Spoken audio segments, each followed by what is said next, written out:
Right. This will still take me a few more minutes. Chris, you're muted. Just thought I should let you know.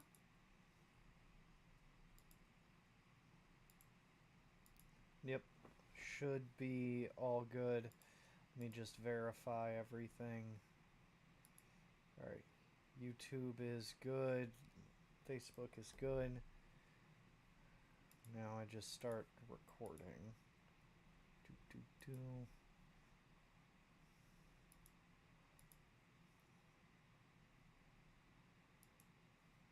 Alright.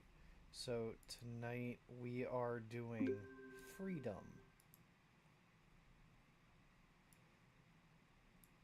So the paradox of addiction recovery lies in its fundamental promise of choosing restraint. But we gain unlimited freedom. For those who have walked the path from bondage to sobriety, this isn't merely philosophical rhetoric, it's lived truth. Breaking free from addiction doesn't just mean putting down the bottle, the needle, the pipe. It means reclaiming the most fundamental human right, the power to choose your own life. Or as the song goes, I write my own history, only me is in control. Addiction operates like a master puppeteer, pulling strings we didn't even know existed. Every decision becoming filtered through a single overwhelming question: how does this serve my addiction? The morning coffee isn't about comfort or ritual, it's about managing the hangover. The route home from work isn't about scenic beauty or convenience, it's about which liquor store stays open latest. Social relationships become transactional, evaluated solely on their utility in maintaining or enabling the addiction. In the state, free will becomes an illusion, a cruel joke played on a mind that believes it's still in control. The moment sobriety takes hold, everything changes. Suddenly, the world expands beyond the narrow tunnel vision of addiction. That morning coffee can actually be savored for its warmth and flavor. The drive home can be a meander through neighborhoods you'd forgotten existed. Conversations with friends can flow without the constant mental calculation of how much you've had to drink or when you can have more.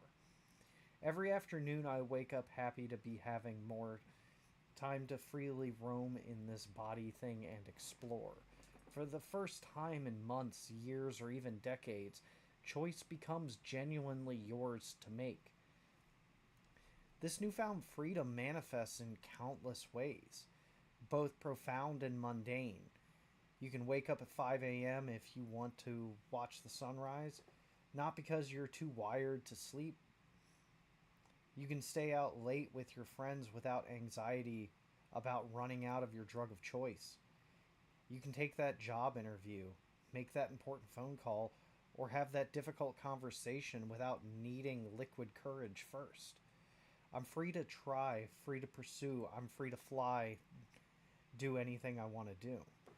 The simple act of driving anywhere becomes an option rather than a carefully orchestrated risk assessment. But perhaps the most significant freedom is the liberation from shame.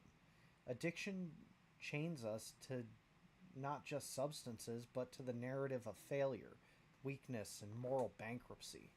Sobriety breaks those chains, revealing that addiction was never about a lack of willpower or moral failing. It was about a disease that hijacked the brain's reward system. With this understanding comes self compassion, and with self compassion comes the freedom to pursue authentic happiness rather than the temporary relief that substances provide.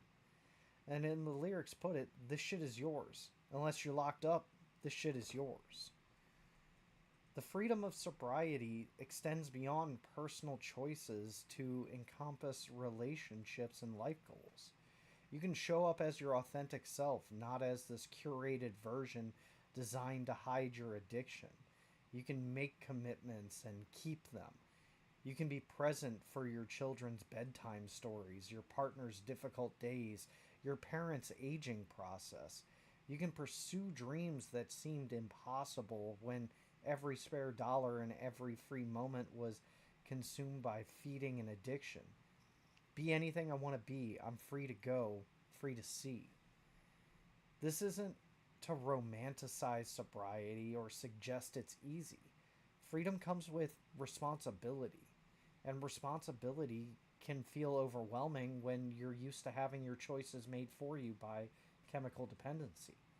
The freedom to feel all emotions, not just the numbed, muted versions filtered through bullshit. It means experiencing the pain, anxiety, and depression without artificial buffers. You can't feel like or have a million without any hurt. Learning to navigate these feelings requires developing new coping mechanisms, often with the help of therapy, support groups, and loved ones. Yet even those challenges represents a form of freedom. The anxiety you feel is yours to process and understand. The pain you experience is real and valid, not masked by the bullshit, but ultimately amplify your suffering when you're using the bullshit. The depression you work through can be addressed with genuine solutions rather than temporary pharmaceutical escapes that create more problems than they solve. The lyrics, the heart up in my chest is beating strong. Don't stress over how long, just love it as it carries on. The freedom of sobriety ultimately returns us to ourselves. We'd rediscover interests, passions, and values that may have been buried under years of addiction. We remember that we actually enjoy what genuinely makes us laugh, what causes us to feel excited about the future. We reconnect with our core identity, not the person we became in service of our addiction, but the person we were before and the person we're becoming after.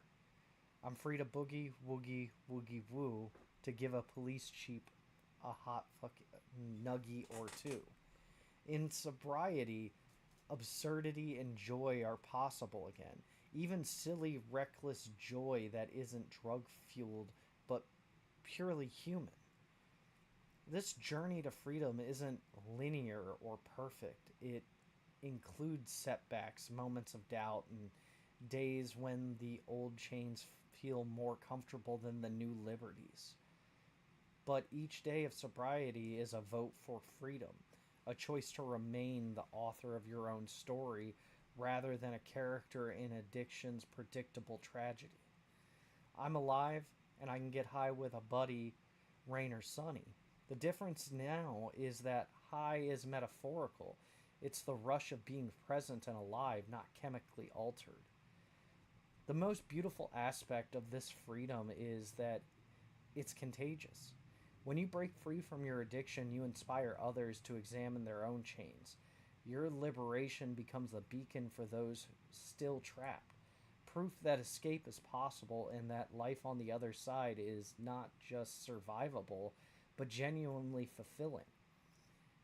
In sobriety, you discover that freedom isn't just about having options, it's about having the clarity to choose wisely among them. It's about waking up each morning with the power to decide who you want to be that day, unencumbered by the demands of addiction. It's about going to bed each night knowing that every choice you made was truly yours. This is the gift of recovery, not just the absence of addiction, but the presence of unlimited possibility. Or, in the words of ICP, I'm free to fly and do anything I want to do. At what point did you actually feel free and not just sober?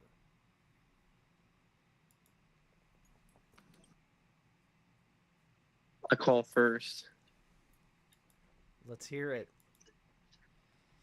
Um, I felt free when I decided I didn't need to use substances to cope with fear, feelings of inadequacy or anxiety anymore. I'm I'm still a work in progress. I still don't feel really free, but that's mostly because I'm doing the personality homework. It's not just something you can do overnight. You got to really figure out the root cause, and I'm still doing that. But this fits perfectly together because I mean, I don't remember anything since like I last saw you guys at DCG Con in February. I've just been working so hard, but I finally get to actually taste the success of my successes, if that makes sense. Like, feel accomplished when you do something good. Mm-hmm. I got my EMT license last Saturday. Whoop whoop, your boy is now saving lives. Yeah. I I when my cat died, I I hurt, yeah, I cried. I'm still having difficulty learning how to process hard moments like that, but instead of getting drunk and trying to forget about it, facing it head on, acknowledging that I'm grateful for the time I got to have with him. I'm grateful I got to have such an awesome soul in my life and really spend quality time with a loved one. You don't really, anyone can have a pet, but like really love them and have them love you back. It meant a lot to me. The freedom I got and I've experienced so far was learning how to enjoy the small things, take pride in them, feel good about yourself. It says a lot. I know I struggle with issues of shame, but I'm thankful for that. I'm thankful I got to run into you guys, and instead of fear of the future, I feel excited. I feel hope.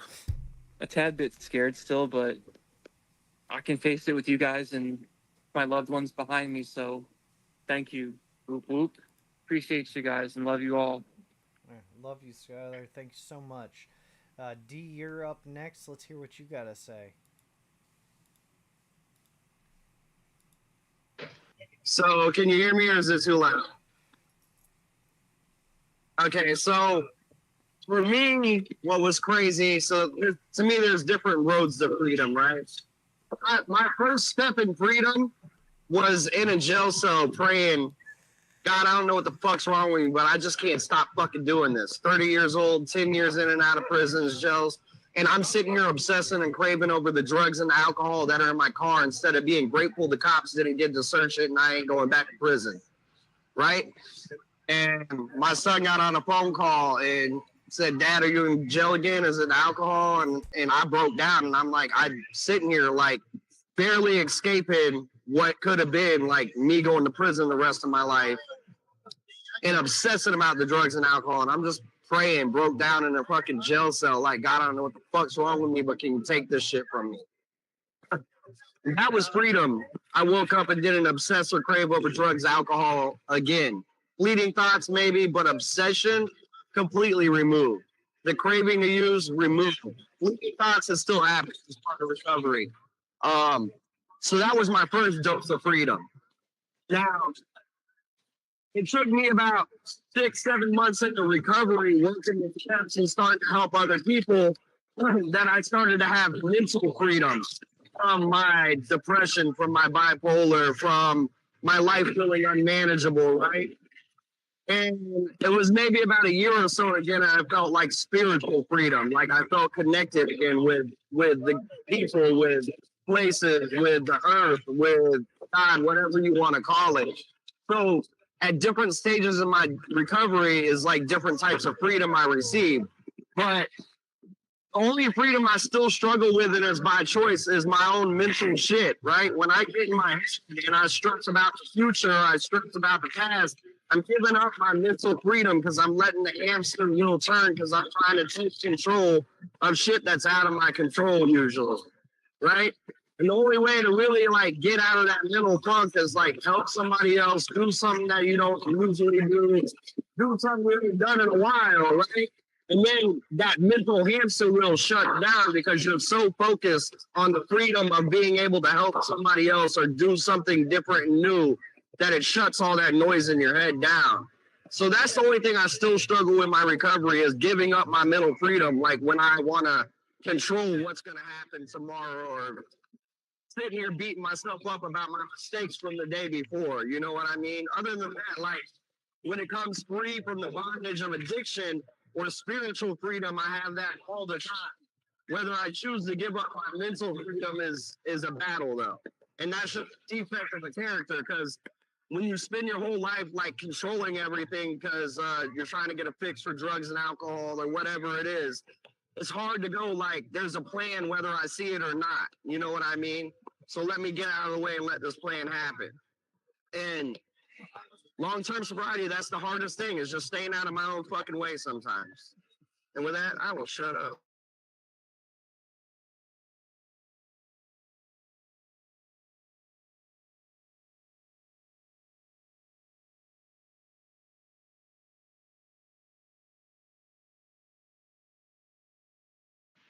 I didn't hear you when you talked, Chris, but I'm pretty sure he called on you, Jesse. Yep, Jesse, you're up next. Sorry. Hey, I'm Jesse. Yeah, this is a good topic. You know, the freedom and everything, and I like the way D said it, that there's levels to that. And for a while, I thought freedom was having control over my drinking. You know, just having total control, not being able to see who I wanted, be who I wanted to be around, drink when I wanted. I thought that was like a false sense of freedom. You know what I mean? That was just it wasn't real freedom. I was still trapped in that cage. And honestly, freedom for me right now is kind of a hard subject because, just full disclosure, I'm at River Place Counseling Center in Anoka. It's an all male facility. It's a intense outpatient with dorms, so I'm not allowed to leave the property or nothing. And I've been here since April 29, and I just recently got 60 days sober, is about 7 days ago. So I'm still brand new to this whole thing. First time attempting sobriety since I've been 15. I'm 33 now, and but I did have a moment yesterday, man, that was really cool. Like, me and all the brothers here, there's about 45 of us. It was one of our older brothers, Miguel's 50th birthday. And so one day a week we get a $40 spending limit, each of us, and we can all go to Aldi's to like buy food for the week and stuff, because we gotta buy and prepare our own food. So me and a bunch of brothers got together and we got 4 racks of ribs, a couple steaks, 24 chicken drums, a watermelon, potato salad. I made him a little cake, you know what I mean? And we had a cookout. We had a big block party cookout, man, for his 50th birthday. And he leaves on Monday. He graduates Monday, so it was a perfect timing. And it's 4th of July weekend, so everything kind of meshed together. Me and 2 other of my friends fed about 37 people yesterday, all brothers, and we were having fun. Music was on. And for like a split moment, I felt that postcard moment, if you will. Like that perfect moment. Like I was like, damn, like you close your eyes, I'm not even in treatment. It just sounds like I'm out at the beach or something, you know what I mean? And for that time, I felt pretty free in my mind. The voices were shut down. I was just focusing on the good times we were having and stuff. But at that same time, I had to snap myself back to reality to be like, hey, you're still in treatment. Like, you're still here. You still got to focus on what you're doing. You got to focus on your triggers, because I don't remember the last time I was sober during 4th of July. Honest to God, like probably my young years. And I didn't get triggered. I didn't have no cravings or nothing, but a couple of my brothers in here did. You know what I mean? So then me and a few other people, because now we're called the senior peers. And so we had to go over to him and talk to him and be like, yo, what's going on? Where's your mind at? This and that. And we had 3 of them that said, man, I just really want to use. I want to leave right now. I want to leave. I want to go. So we had to like kind of talk him off the cliff and tell him he's doing the better thing and stuff like that. So with that freedom comes responsibility. You know what I mean? Like, you gotta, yes, having that fun, having that barbecue was a moment I needed personally. But then the moment I found out a brother of mine wants to leave and he wants to go get high and relapse and shit again, I had to put that on pause and go be the man I'm supposed to be in here.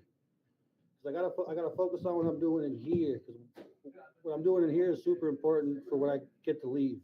And I'm in extended care right now, so I'm going to be here till about next March. And so I just got to keep my nose to the grindstone, you know what I mean? And understand that where I'm at here, I got a glimpse of freedom yesterday at the barbecue, but where I'm at here, I'm preparing myself for the freedom that's going to come next March, where I am able to get out on my own 2 feet. My wife left me about a month ago, and so it's me right now. and I get to date Jesse again. I get to realize who I am, and I get to figure out my goals, my wants, my personal beliefs, for the first time in a long time. And that's going to be my freedom. But right now, I'm doing the building blocks of it. And I was just so happy that I got a little glimpse of freedom yesterday. And with that, I'll pass. Thank you, Jesse. And that's a super important part of this is that freedom comes at a cost. Freedom comes in time. You don't just get to wake up one day and then decide that you are 100% unchained from absolutely everything. You have to put in the effort. You have to put in the work to earn that freedom, to feel like you've been able to stand on solid ground and then truly be free. Because if we were free at all times, especially when we're so early in recovery, it's real easy to fall back down into old habits. It's real easy to just pick up exactly where you left off like nothing ever changed. So take that time, put in that effort, take on that responsibility to be that new person for somebody. When somebody else is feeling weak, you have to pick them back up. Because if you don't pick them up, they're very easy to grab your chains and pull you right back down.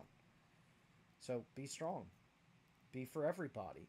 Because in the end, this is all about community. Community comes with the freedom. Skylar, you got your hand up. Let's hear what you got to say. I I didn't think of it the way Dee and Jesse put it, but they made a really good point. There's levels to the freedom because he mentioned his buddies having like cravings. That's what I was worried about this 4th of July. Last year, before like the gathering, I was thinking, like, oh, I should be fine because at 4th of July, I finished off like 1.75 liters of Jack Daniels by myself throughout the day and no one complained. And oh, I'm better because I didn't get crossfaded high and drunk at the same time like other people, but I was just making excuses.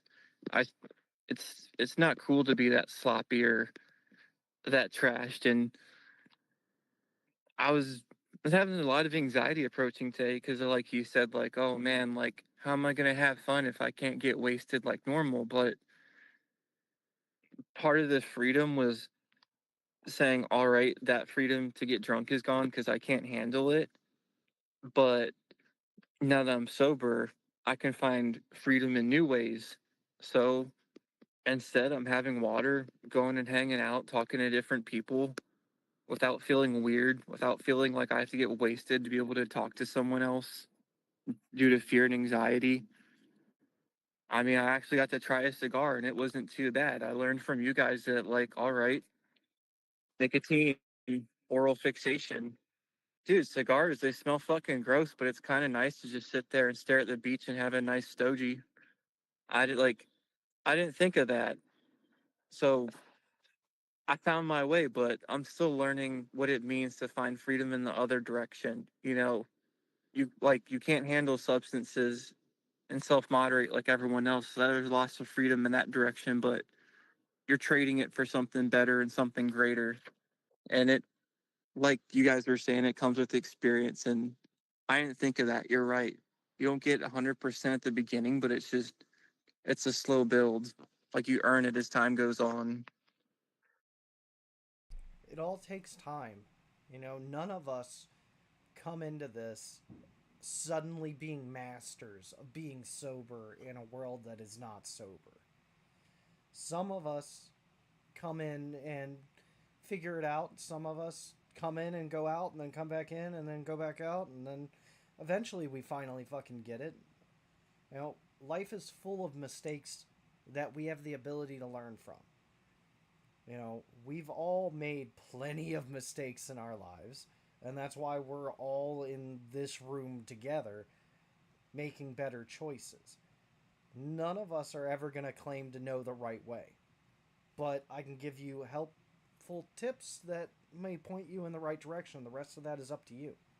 I can give you the foundation, but you got to build every bit of that by yourself. Does anybody else want to share on this before we end the recording and the live streams? Chris taught me the safe way to do anal with backdoor riders. That's a good decision. That's right. Enjoy the suffering. The hard things in life are usually worth it in the end.